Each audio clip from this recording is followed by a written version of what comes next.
Welcome, everyone. I welcome you to another of my failure stories. In our session today, I would like to talk to you about a story from my life where I had failed based on my assumptions, incorrect approach, and how, moving on from my failure, I was able to build and find growth once I properly learned the lessons that my failure taught me.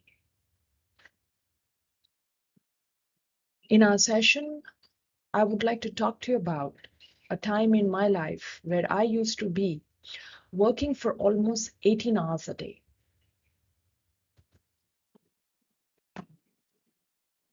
This was me, an absolute workaholic. I always believed that hours was is equal to success. The number of billable hours I would put into my project and the kind of deliveries, project launches that I would make will give me a lot of infinite success. Not only were my approach incorrect, but I also had a lot of faulty assumptions through which I lived and worked. And on top of that, I also never sought support when I failed in the many things that were about to manifest. I lived with a fixated mindset that if we put in a lot of hours, work like crazy, do everything that comes our way, pick up every project, as if I wanted to prove something to someone. But who was this someone? And what is it that I wanted to prove? These were questions I was forced to answer when my health began to deteriorate because I believed in a fixated mindset that hours and working n number of hours was equivalent to a guaranteed success in life.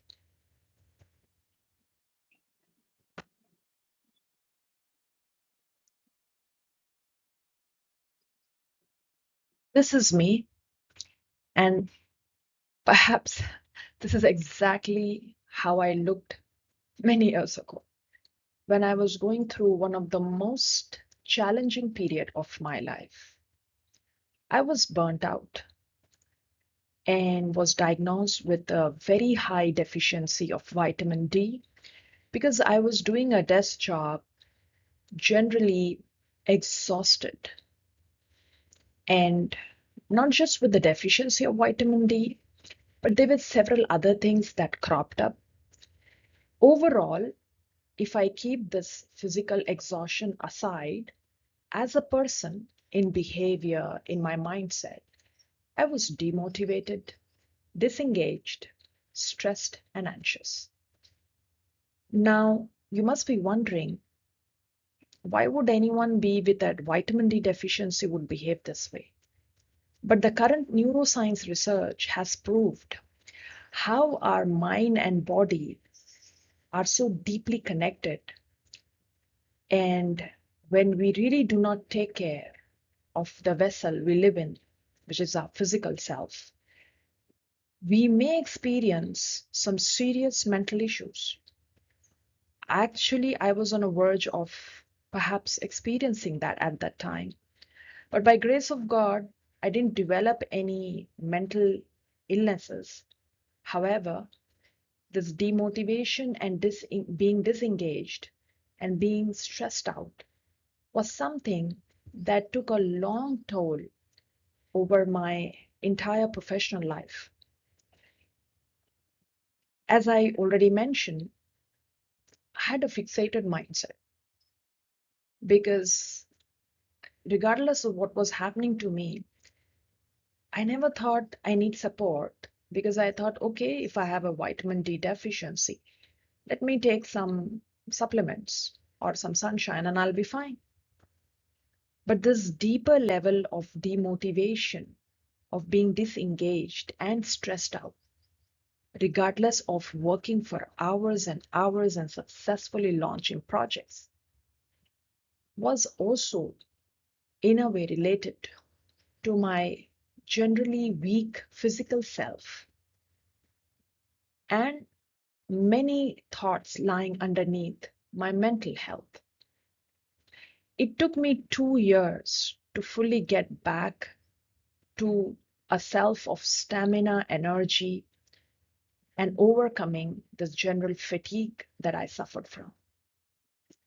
And this was possible only when I sought a coaching program and, with the help of my coach, built my resilient muscle.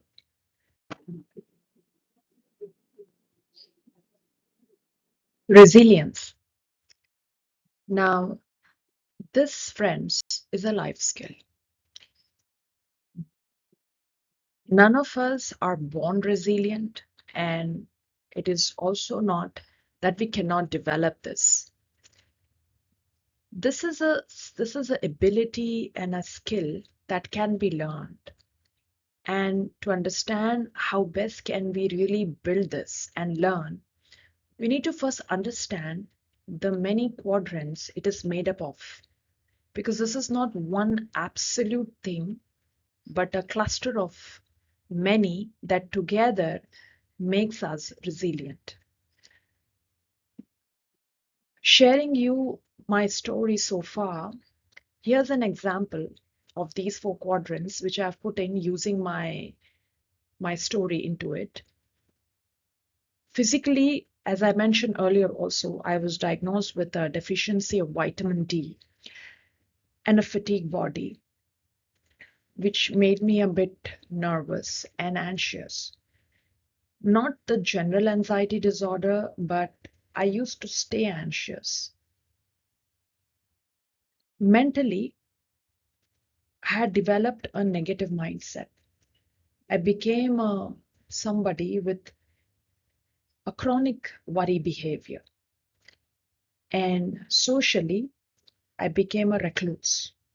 I no longer enjoy socializing with people, even though I am an introvert, but otherwise, this level of recluse is more of people who kind of, it's not really normal. I mean, you just trying your level best to be away from people.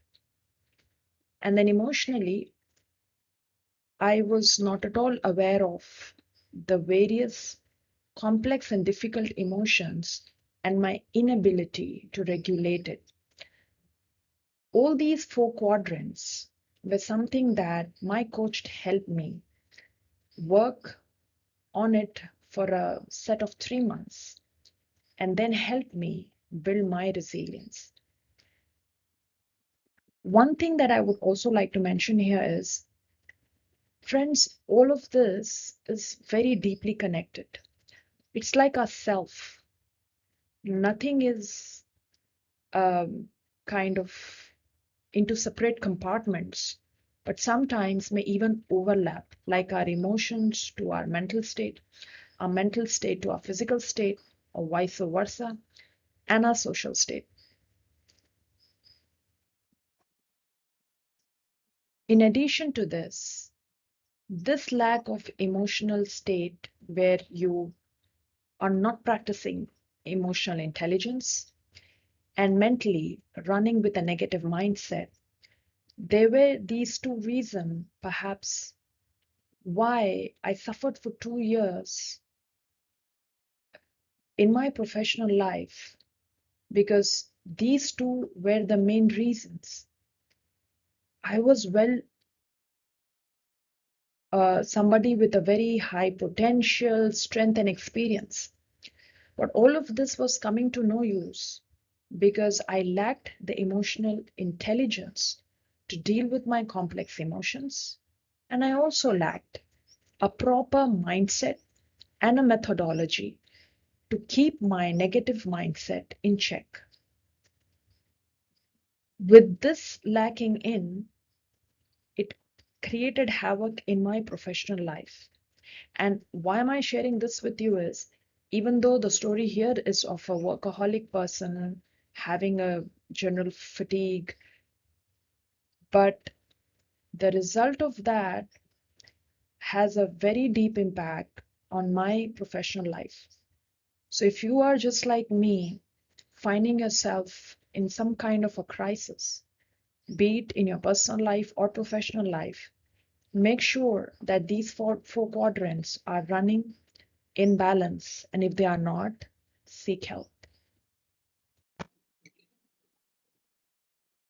Here I present to you this journey of self.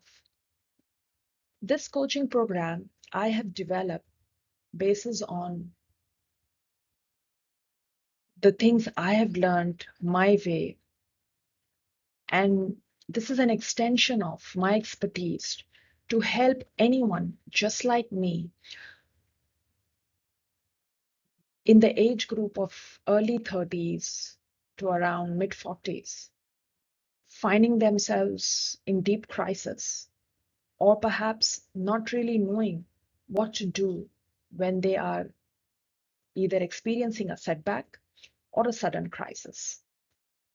Now, this signature program of mine, just the way I was helped, would help anyone, beginning with the present day challenge that they are in, helping them really find their way through these 7 phases to where exactly they want to be. The overall theme of this program is into 7 phases. And as you see it on the screen, every phase has a sub theme underneath it, which step by step we would together build your resilience muscle. In my previous video, I had mentioned that I had introduced a short-term and a long-term program. But after some discussions, there's a slight change in that, wherein now I would keep this only for 3 months. And just the way I was helped, I extend my support and help to anyone seeking to build their resilience.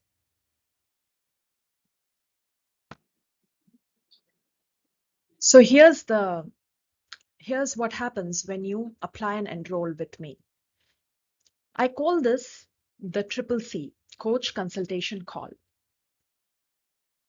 So if you're interested to explore this with me, the first thing you do is you have the link given in the description box, and you'll find it also on my website. You fill in the application form. It's actually a Google survey form with some set of questions.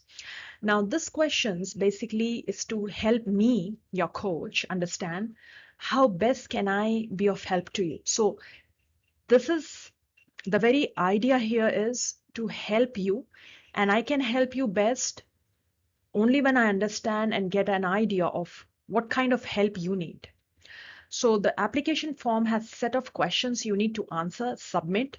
Based on the details you have shared, your call is scheduled by me, and the call is for a 60 to a 90 minute. It can vary in time depending on our discussion, which then within the call, you will be put across to a specific methodology that I have designed and created, helping you and helping me.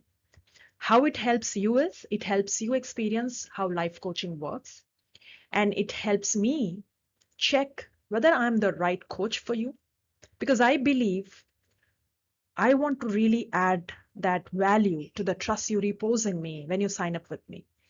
So I usually check fitment, and at times there could be issues where are beyond my scope of work, and I may just redirect you to the right resource, because I think each one of us deserve the best.